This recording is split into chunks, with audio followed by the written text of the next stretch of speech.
함께 읽으신 이 빌립보서는 바울이 로마의 감옥에서 빌립보 교회 성도들에게 쓴 편지입니다. 자유가 구속된 상태에서 쓴 편지인데 의아하게도 나는 기쁘다, 나는 기뻐한다 하는 표현이 모두 16번이나 나타나고 있습니다. 빌립보 교회 성도들은 이 부금된 상태에 있는 바울을 얼마나 많이 걱정하고 염려했겠습니까? 그래서 그들은 바울을 돌보기 위해서 1800km나 떨어져 있는 로마로 에바브로디도를 보내기까지 했습니다. 그런데 바울의 편지는 빌립보 교회 성도들이 전혀 상상할 수 없는 내용으로 가득했습니다. 나는 기뻐하고 또한 기뻐하리라. 그러니까 누가 이 자유를 구속당한 바울이 도리어 자유로운 빌립보 교회 성도들에게 나는 기쁨 속에서 지내고 있다고 말을 할 수 있겠습니까? 바울은 어떻게 이런 내용으로 편지를 쓸 수가 있겠습니까? 우리에게 어떤 희망이라는 것이 보이면 괴로워도 힘을 낼 수 있고 어려워도 기뻐할 수 있을 것인데, 그러니까 지금 바울을 둘러싼 모든 상황들은 좋지 않게 진행되고 있습니다. 바울은 그것을 알고 있습니다. 그래서 이 바울이 가지고 있는 이 기쁨은 다른 사람은 이해할 수 없는 기쁨입니다. 그러나 바울 자신은 누릴 수 있는 특별한 상태였다는 것을 알 수가 있습니다. 그리고 이 기쁨은 빌립보 교회 성도들을 안심시키기 위해서 하는 과장된 기쁨이 아니라 지금의 상황을 맞이하는 바울의 진심이었다는 것을 생각해 볼 수가 있습니다. 그래서 우리는 이 기쁨의 비밀이 무엇인가 함께 생각해 볼 가치가 있습니다. 자, 이 기쁨은 무엇보다도 바울의 믿음에서 생겨나는 기쁨입니다. 그래서 이것을 생각해 보면, 자, 믿음은 뭐냐? 믿음은 현재 상황에 대한 우리의 마음가짐을 좌우한다는 사실을 알 수가 있습니다. 사람이 감당할 수 없는 어떤 어렵고 힘든 일을 만나더라도 믿음이 있으면, 믿음을 가지면 바울처럼 기뻐하고 기뻐하리라, 이런 고백을 할 수가 있는 겁니다. 그래서 이 믿음은 어떤 믿음이냐 하면 하나님이 나를 사랑하신다고 절대적으로 확신하는 믿음입니다.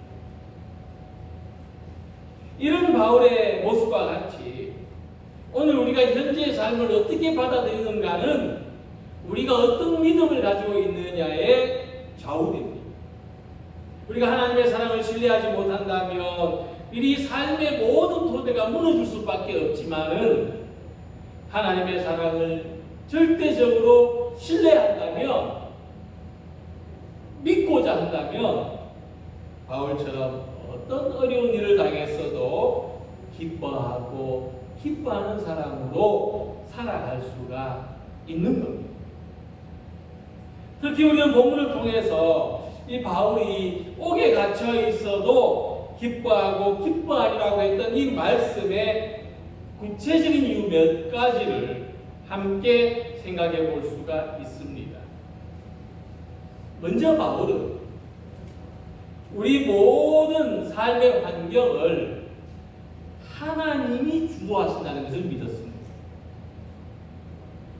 그것이 12절에 잘 나타나 있는데, 형제들아 내가 당한 일이 도리어 복음 전파의 진전이 된 줄을 너희가 알기를 원하노라 하고 말씀한 것입니다.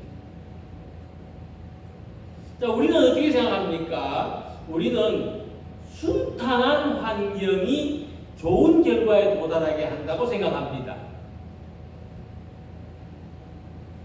근데 바울의 경우는 전혀 그렇지 않았다는 것을 발견할 수가 있습니다. 바울은 어려운 환경을 만났습니다. 그런데 오히려 거기에서 좋은 결과를 기대하고 있습니다. 내가 당한 일, 내가 지금 로마에 구금된 상태, 이 어려운 일을 당했는데 도리어 복음 전파의 진전이 되었다. 그렇게 말합니다. 어떤 믿음일까요? 어떤 믿음이 있으면 어려운 일을 당했는데 거기에서 좋은 결과를 기대할 수 있을까요? 그것은 우리 삶의 모든 환경을 하나님이 다스리시고 하나님이 주관하신다는 것을 믿기 때문입니다. 그래서 어떤 성경학자는 이 대목을 가리켜서 하늘의 연금술이라 표현했습니다. 연금술은 가치 없는 물건에 어떤 변화를 줘서 금을 만든다는 그런 어떤 비법을 말하는 것인데, 그러니까 사람이 시련을 겪는 것은 어떤 거냐면, 우리가 시련을 겪는 것은요, 보잘것없는 재료를 도가니에 넣고 불로 가열하는 겁니다. 그런데 하나님이 이 환경을 주관하시기 때문에 돌을 달구는데, 돌을 도가니에 넣고 달구는데 금이 빠져나온다는 거예요. 가시에 찔린 백합화에서 거룩한 향기가 나타나게 하신다는 것입니다. 하나님이 우리 환경을 주관하시기 때문에 그렇습니다. 우리가 어려운 일을 당하고 우리가 괴로운 일을 당하고 여기에서 금이 나오고 여기에서 향기가 나게 하시는 분이 하나님이십니다. 바울은 빌립보 교인들에게 말했습니다. 여러분, 내가 옥에 갇혔다고 해서 모든 것이 끝나지는 않았습니다. 오히려 내가 옥에 갇힌 것이 복음을 전하는 일에 더 도움이 됐습니다. 이러므로 나의 메인이 그리스도 안에서 온 시위대 안과 그 밖에 모든 사람에게 나타났으니 하는 말씀입니다. 바울은 우리가 참 모든 어려운 환경이 하나님의 선하신 뜻을 이루는 방향으로 작용한다는 것을 믿었습니다. 그래서 현실은 내가 어렵고 힘들지만 이 어렵고 힘든 일이 하나님의 선하신 뜻을 향하여 흘러간다는 것.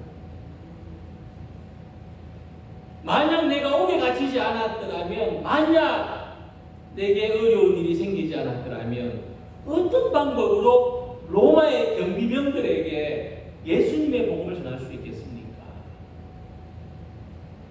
나는 그들에게 복음을 전할 뿐이지만 그들은 밖으로 나가서 더 많은 사람들에게 예수님의 복음을 전하게 될 것이다 하고 기대했던 겁니다. 이와 같이 하나님은 우리의 어려운 환경을 통해서도 하나님의 선하신 뜻을 이루어 가십니다. 구약 성경의 룻을 보면 이 룻의 입장에서 볼 때 외국인하고 결혼했어요. 그래서 가정을 이루었지만은 남편이 죽고 자식은 없고 시어머니를 책임져야 되고 살기가 더 어려워졌어요. 그런데 룻은 어떤 어려운 일이 있어도 내가 시어머니 하나님을 믿겠다. 그리고 시어머니와 동고동락하겠다는 마음을 가집니다. 결국 룻은 시어머니를 따라서 유대 땅 베들레헴으로 이주합니다. 이와 같이 룻은 자기 생존을 위해서 최소한의 믿음을 가졌지만 하나님은 이 룻을 전혀 새로운 환경으로 인도하셔서 다윗의 증조모가 되게 하시고 예수님의 조상이 되게 하십니다. 그러니까 믿음은 먼저 사람을 변화되게 하고 믿음으로 변화된 사람이 고난의 환경을 축복의 환경으로 만들어갑니다. 오늘을 사는 것이 힘들고 어려울지라도 우리가 하나님의 절대적인 사랑을 신뢰하고 살아가면 하나님은 우리의 모든 상황을 선하게 바꾸어 주십니다. 하나님은 우리의 절망을 희망으로 바꾸어 주시고 우리의 약함을 강함으로 바꾸어 주시고 우리의 한계를 가능성으로 변화시켜 주십니다. 요셉은 억울한 누명을 쓰고 옥에 갇혀서도 하나님의 절대적인 사랑을 믿었기 때문에 죄수의 신분으로도 모든 사람들의 인정을 받고 애굽의 총리가 됐습니다. 사람도 운명도 하나님이 변화시켜 주신다는 것을 믿고 바울처럼 어떤 어려움 속에서도 기뻐하고 기뻐하는 삶을 살아가는 모든 성도들이 되시기를 소망합니다. 두 번째로 자신을 향한 하나님의 절대적인 사랑을 믿었던 바울은 어떤 믿음을 통해서 안락해진다거나 출세하거나 어떤 성공해서 신분이 높아지기를 기대하는 것이 아니었습니다. 그러니까 바울에게 무엇보다도 중요한 것이 있었는데 자기가 가진 사명을 완수하는 것입니다. 그래서 바울은 비록 옥에 갇혀 있지만 하나님이 환경을 바꾸어 주셔서 자기가 갇힌 것이 도리어 복음 전하는 일에 도움이 되게 하신다는 이 믿음의 소망을 가질 수가 있었습니다. 자, 그럼 우리가 고난이나 어려운 환경에서도 기뻐할 수 있는 두 번째 이유가 있다면 그것은 우리의 사명. 우리는 우리의 사명을 발견하고 그 사명을 완수하기 위하여 살아가야 하는 것입니다. 형제들아, 내가 당한 일이 도리어 복음 전파의 진전이 된 줄을 너희가 알기를 원하노라 했던 이 말씀과 같이 바울의 사명은 복음을 전파하는 것. 바울은 자유가 구속된 상태에서도 이 복음 전파하는 사명을 이루는 것이 최선의 목표요, 자기 삶의 목표입니다. 자, 이 바울의 모습이 주는 교훈은 이 인생의 사명이 없이 사는 사람은 아무리 편안하고 좋은 환경에 있어서도 삶의 진정한 기쁨과 보람을 발견하기 어렵다는 거예요. 아무리 좋은 환경에 있어도 진정한 기쁨이 없고 진정한 보람이 없습니다. 그에게는 사명이 없기 때문입니다. 그런데 사명을 가진 사람은 어떤 어려운 환경에서도 이 사명을 이루어가는 기쁨이 있고 보람이 있습니다. 전화로 상품을 판매하는 사람들, 통신판매원이라는 이 사람들에 대한 통계가 있습니다. 우리도 가끔씩 이 통신판매원의 전화를 받습니다. 주로 보험이 많죠. 그런데 이 통신판매원의 48%, 절반 가까이는 한 번 전화해보고 거절당하면 포기합니다. 그런데 나머지 중에 25%는 그래도 두 번 전화해요. 그런데 거절당하면 포기합니다. 그리고 또 나머지 중에 15%는 세 번까지 전화해요. 3세판. 3번까지 전화해 보는데 거절당하면 또 포기합니다. 합치면 약 88%의 통신 판매원이 한 번에서 최대 3번까지의 전화를 해보고는 포기합니다.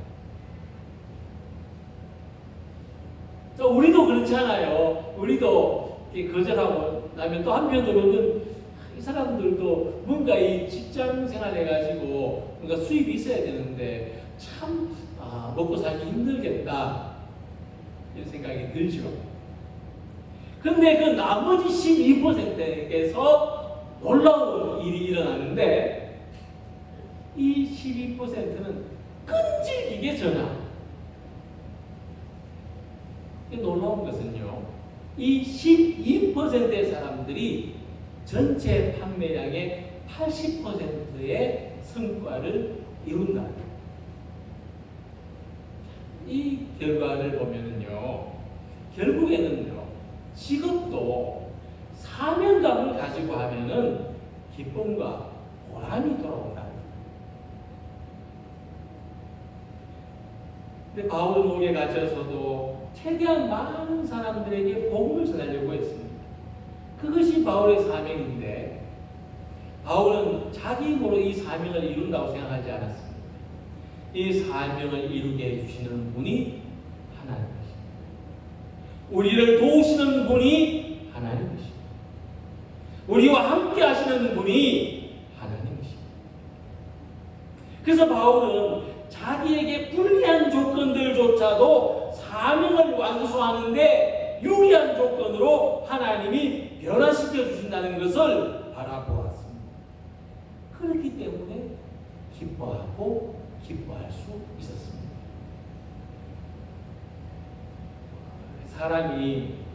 사람이 자기를 위해서 사는 것은 사명이라고까지는 말할 수 없을 겁니다. 하지만 사람이 자기를 넘어선 목적을 가지고 살 때, 공익을 위하는 목적을 가질 때, 또 우리 신앙인들처럼 하나님과 그 영광을 위하여 살아갈 때 이것이 사명. 주님을 위해서 부유해지고 교회를 위해서 강건해지고 하나님의 영광을 위하여 살아가기를 소망할 때 하나님은 우리의 가난을 통해서도 역사하시고 우리의 약함을 통해서도 일하시고 예상치 못한 사건과 사고를 통해서도 도우시는 것을 믿으시기 바랍니다. 여기까지 와야 돼요. 한두 번 하고 포기해서는 안 됩니다. 그러니까 사명을 가진 삶이 어떤 어려운 상황에서도 하나님의 도우심을 바라보면서 기뻐하고 기뻐할 수 있는 겁니다. 그래서 우리는 하나님께서 우리 각자의 고유한 생애에 주신 사명이 있다는 것을 알고 내 삶의 사명은 무엇인가? 이 사명을 이루려고 하는 목적으로 살아가는 우리 모든 성도님들이 되시기를 기원합니다. 사도 바울에게는 남다른 사명감이 있었습니다. 그래서 바울은 비록 옥에 갇혔습니다마는 이 어려운 환경에서도 그는 사명을 이루어갑니다. 자기를 감시하는 사람들한테 복음을 전합니다. 그런데 바울의 이런 모습을 보면서 또 어떤 사람들은 더 열심히 사도 바울은 옥에 갇혔어도 저렇게 복음을 전하는데 우리가 가만히 있어서 되겠는가? 더 열심히 복음을 위해서 살아갑니다. 심지어 바울을 시기하는 사람들도 있었습니다. 그들은 이렇게 말합니다. 야, 바울이 옥에 갇혔으니 이제 우리가 복음을 전하면 더 많은 사람에게 전도할 수 있겠구나. 어쩌면 바울은 좀 재미있으라고 희화적으로 이렇게 표현했는지도 모릅니다. 나를 시기하는 사람들까지도 열심히 복음을 전하게 됐다. 그러니까 이런 이야기들이 어떤 메시지를 주는가 하면 우리의 삶은 내가 완성해 가는 것이 아니라 하나님이 완성해 가신다. 우리의 삶은 내가 완성해 가는 것이 아니라 하나님이 완성해 가시는 겁니다. 그래서 바울은 비록 나는 옥에 갇혔는데 이러한 이 나의 형편과 처지까지도 하나님의 완성해 가시는 과정 속에 있다는 것을 바라보면서 기뻐하고 기뻐한다 말할 수가 있었던 것입니다. 바울처럼 우리도 이 삶에서 만나는 모든 이 시련의 과정들을 다 이해할 수는 없습니다. 왜 이런 일이 생기는지 알 수 없는 고난이 더 많습니다. 그런데 우리는 이 모든 것을 통해서 하나님이 나를 완성해 가신다는 믿음을 가져야 됩니다.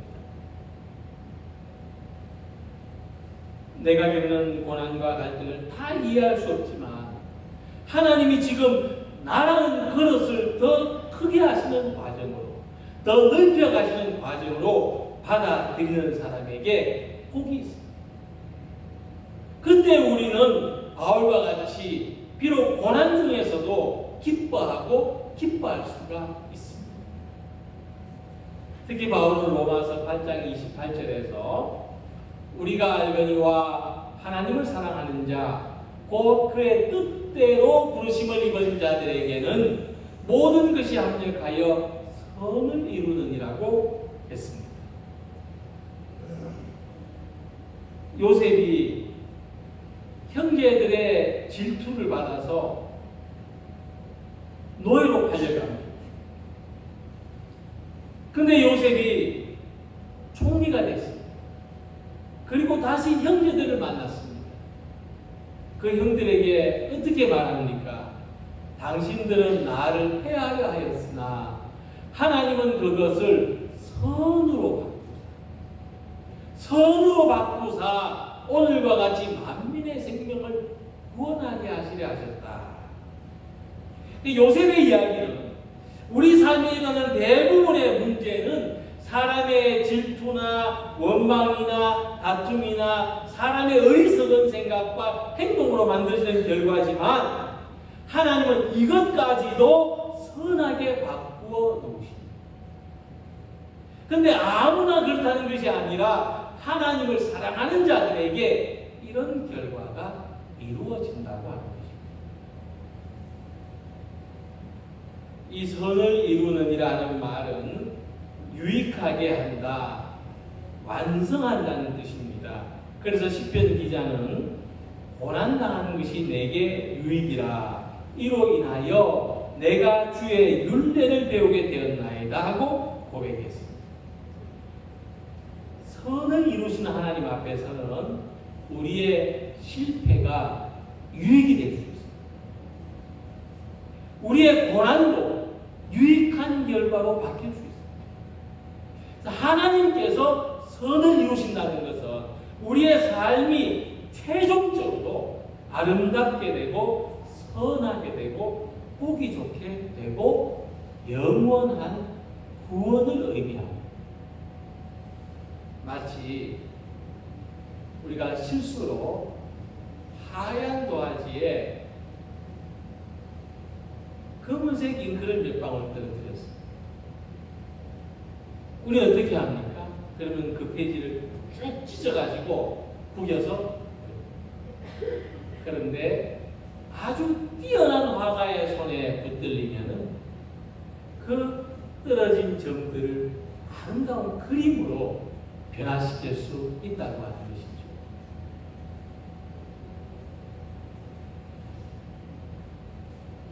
우리는 우리의 삶이 하나님의 손에 붙들려 있다는 것을 믿어야 합니다.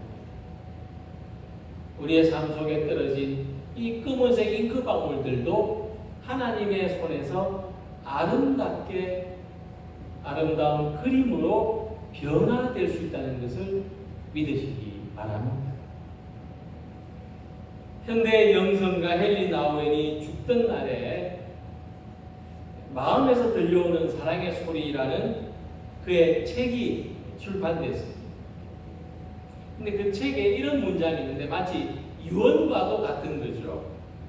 우리의 근본적인 선택은 하나님이 나와 함께 계시며 나의 절실한 필요를 채워주실 것을 항상 신뢰하는 것이다. 그러니까 우리가 살아가면 이 삶이 우리들에게 직접적으로 가져다 주는 기쁨은 몇 번 되지 않습니다. 우리 지난 한 주간 동안도 한번 생각해 보십시오. 내가 어떤 것을 직접 내가 이루어서 기뻐한 적이 몇 번 있었는가? 그래서 외국 속담에 하루를 기쁘게 지내고 싶으면 이발을 하고 일주일을 기쁘게 지내고 싶으면 결혼을 하고 한 달을 기쁘게 지내고 싶다면 새 차를 사고 1년을 기쁘게 지내고 싶다면 새 집을 지어라. 자, 여기서 놀라는 게 있습니다. 야, 이 결혼하는 기쁨이 일주일을 못 가는구나.